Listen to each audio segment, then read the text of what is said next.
Welcome, everyone. This is the Should I Start podcast. This is a podcast where we talk about innovators, creatives, and business owners for global listeners. The show is about the creative process that many artists, business men and women employ when creating their works. You'll hear from musicians, producers, poets, photographers, innovators, business owners, and more. Please subscribe to our season and enjoy. Where'd you get the inspiration for TAMZ? Yeah, I think it's best to go there. I think it's a good start. So you guys really know. Yeah.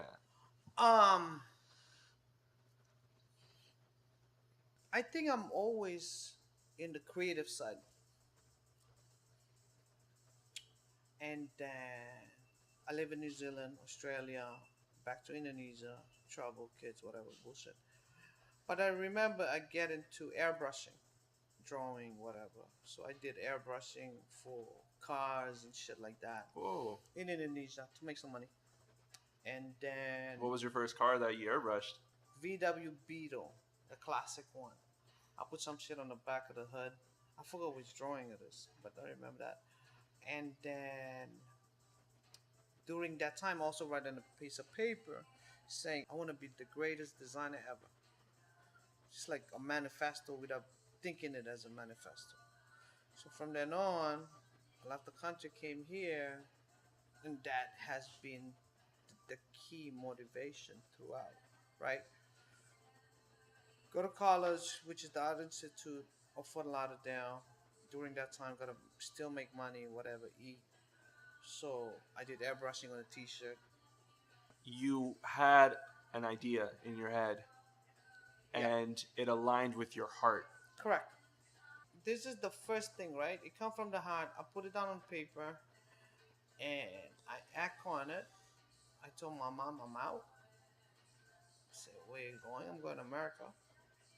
Because if not, I'll be in fucking jail. You know what I'm saying? Sold everything, sold my motorcycle, got my ticket, peace. So you act. You feel it, think about it, and you act on it. Act. Boom, go to school, finish my associate degree, call my mother, graduate. Mother said, nope, I need a bachelor degree. There's nobody in the fucking family who have a bachelor degree. Go make it happen. Fine. So, continue. Got my bachelor degree, finished it in 1 year. So, again, feel it, act on it, do it. While other people take 3, 4, 5 classes a semester, I take 10. I need to fucking finish so I could eat. I took 10, after 10, all of a sudden I finished. Faster than every fucking body else. It's the drive, right?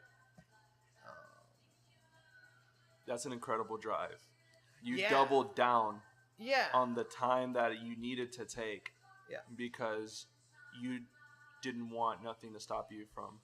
Right. You Yeah. determine. You really gotta know. How bad you want it.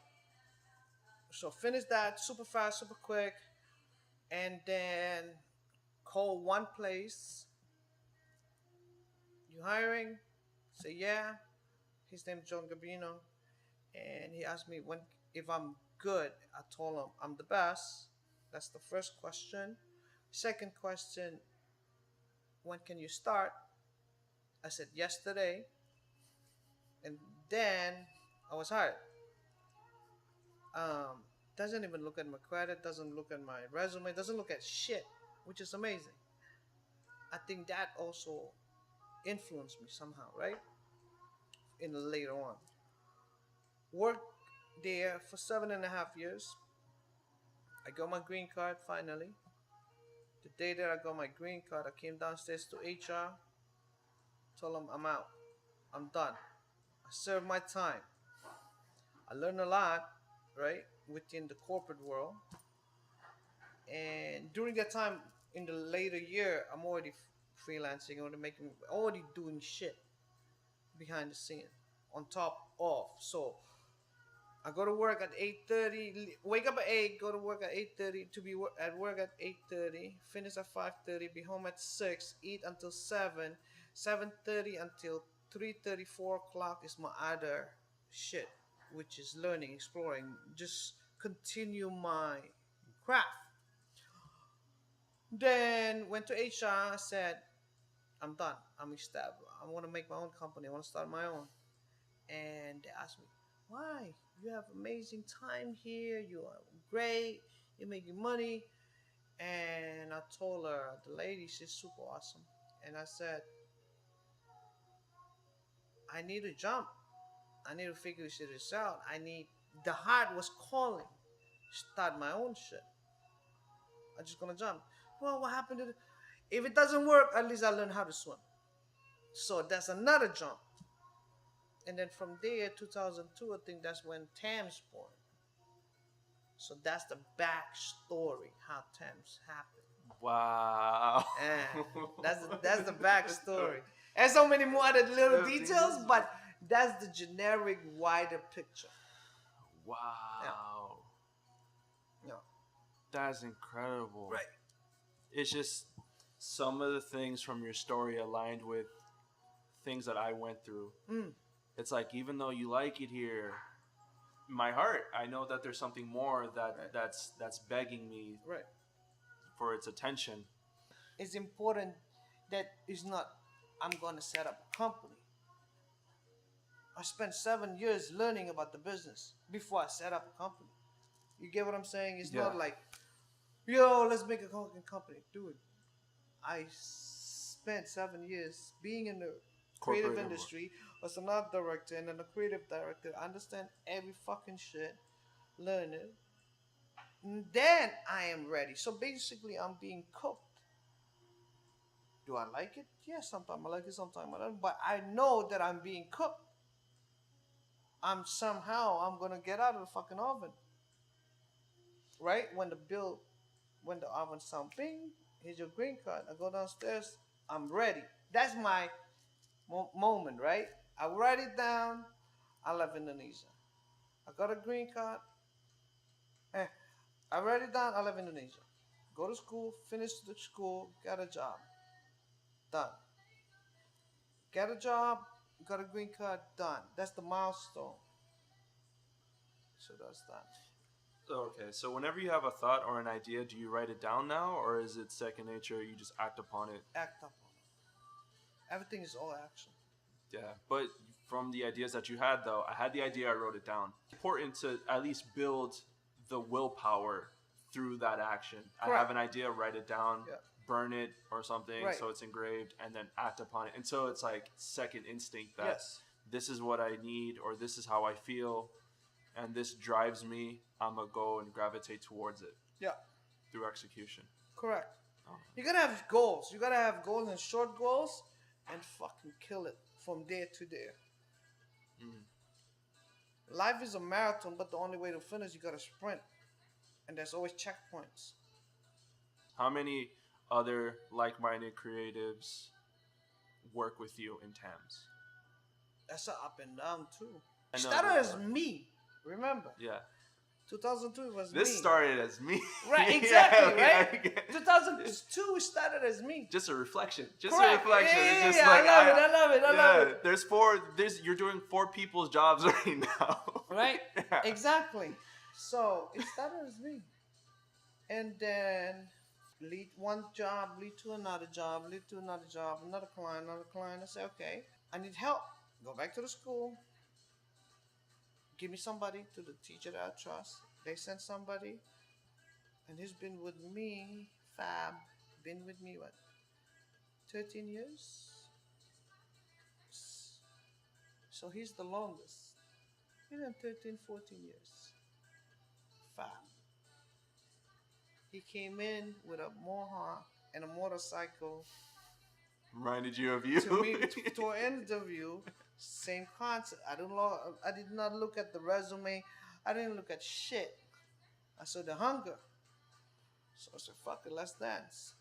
So he was first and he's still here. That's amazing. And now he have 3 kids. He's reading the Bible, complete opposite. As an individual, he grow, right? But it's still the same. Wow. And then Asia came in, and then Otto came in. That was was 1, 2, 3, 4. And then Allison came in, that's 5. And then we moved the office. I added 3 more, that's 8. And then added 2 more, that's 10. We had 10 people strong by 2008. From 2002. 2008, economy fucked up. I let go 4 people, 3 people. Not because of who they are, but because the industry that we play in. Meaning, I have a 3D artist, Hector. I said, dude, I can't fucking have you, man. Go do your thing. It was a great ride, but I can't. Had Alex. Now he's with Deep Sleep. He owned Deep Sleep. Same bullshit. I can't fucking hold you. Do your thing. So a lot of people break from there just because of the financial, but we fucking survived, right? Everything's on good terms. Yeah, everything's good. I mean, it's what it is. What the fuck you want to do? Okay, it's okay. We didn't cause it. No, Shit just happened. I know it happened, but Right. like, it's just like you can leave a place disheartened. Like, too bad. But you could leave a place to. I think that's just like a millennial thing that I go through. That whatever action I decided to do, I finally worked up the courage to professionally say, like, I'm done with you to a client. Yeah. Because of individuals or members that may not agree with my work ethic or the way that I execute or overlook the value that I do bring and then don't appreciate it. Mm-hmm.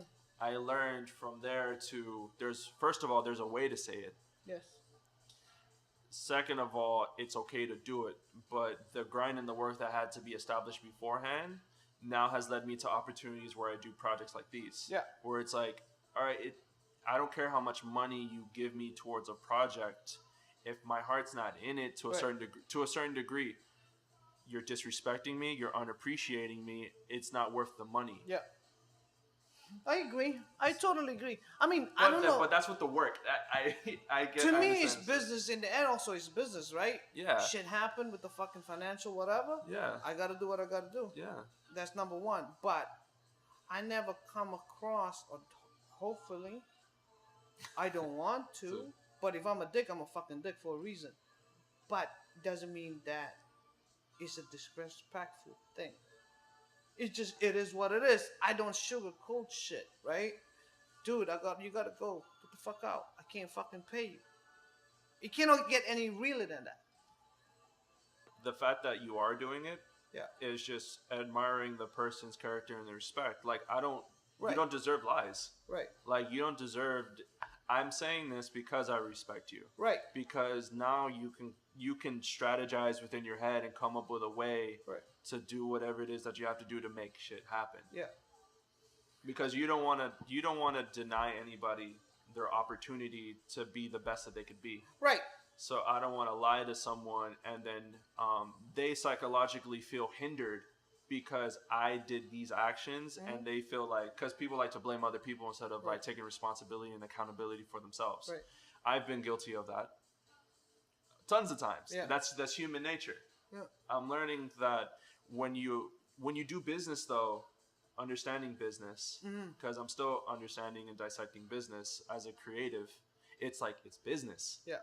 You can't have your heart into it. But the way that I work and the projects that I do, I am so people involved. Correct. I agree. Is there a philosophy or some suggestions or advice to give to not only me, but just like someone that's going to a similar experience? Like, business is business, even though you're in a creative field, but you have to kind of like separate the two.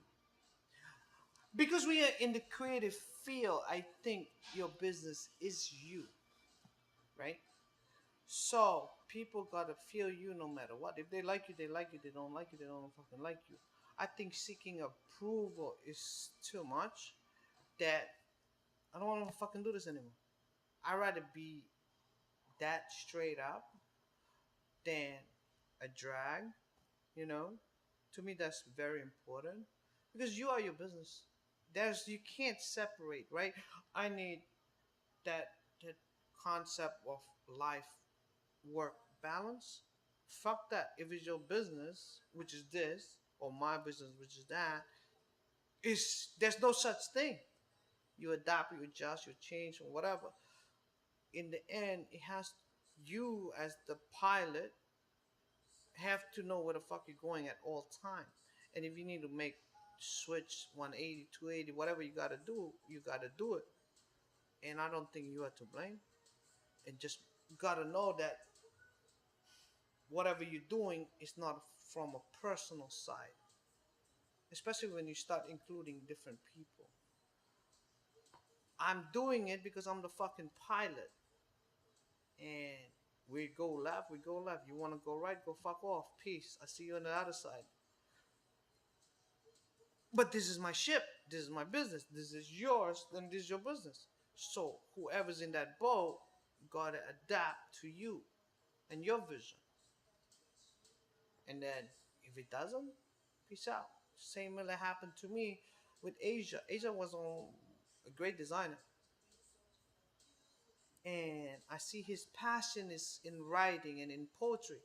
I pull him aside one day and I said, "What the fuck up? You're passionate more about that than this. I see it. Go all in on that one." And then 10 years later, he still thanked me for what happened because I see that his heart is there.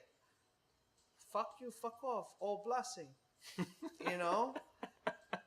But in return, yo, he called me for more shit because it become, and it's real. Yo, Tams, thank you, da da da. He book shows, make money. But I need, sometimes you need to get kicked. In the butt. Yeah. And check you, you know? I think that's very important. Speaking of check and being kicked as a way as a way of going to your end goal, social media. The term entrepreneur is a hot term. Mm-hmm. And I've discussed this with most of my guests that come onto this podcast.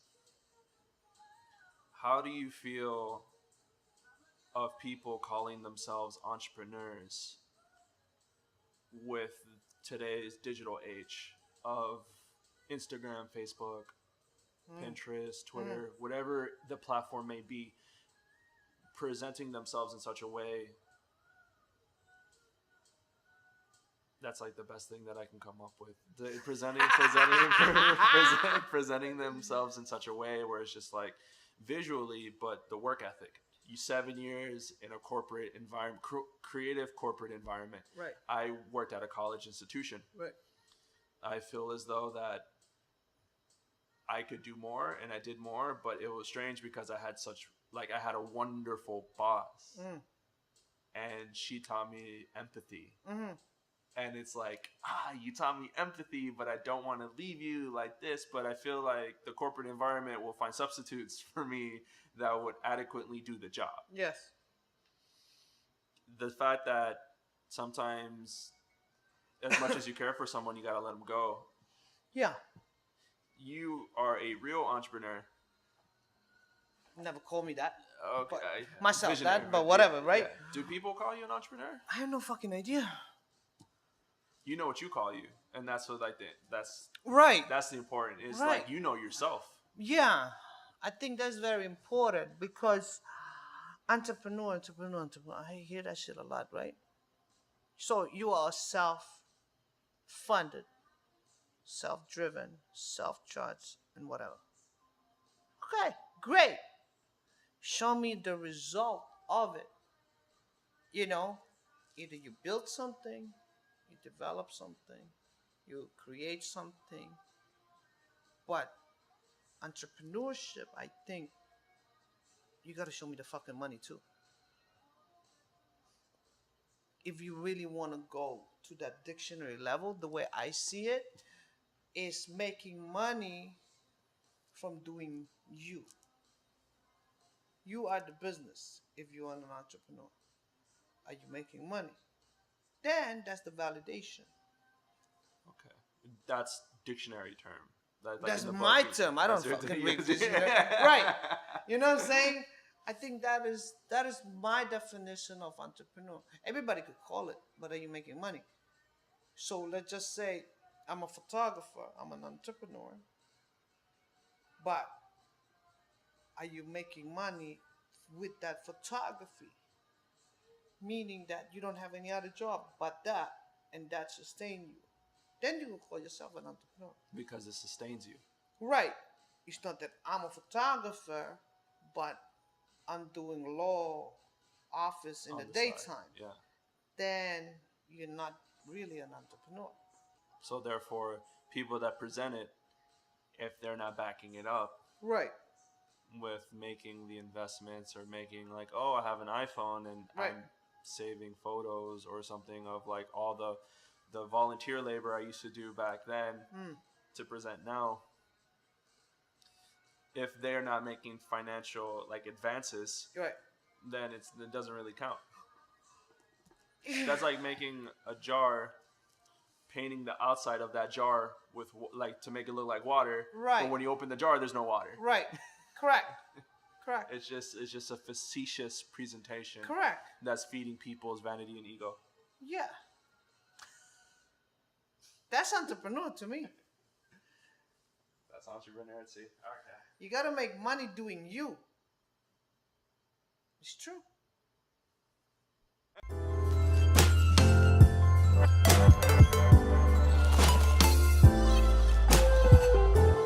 So I hope you guys love this video and the videos that I have been producing. Let's go.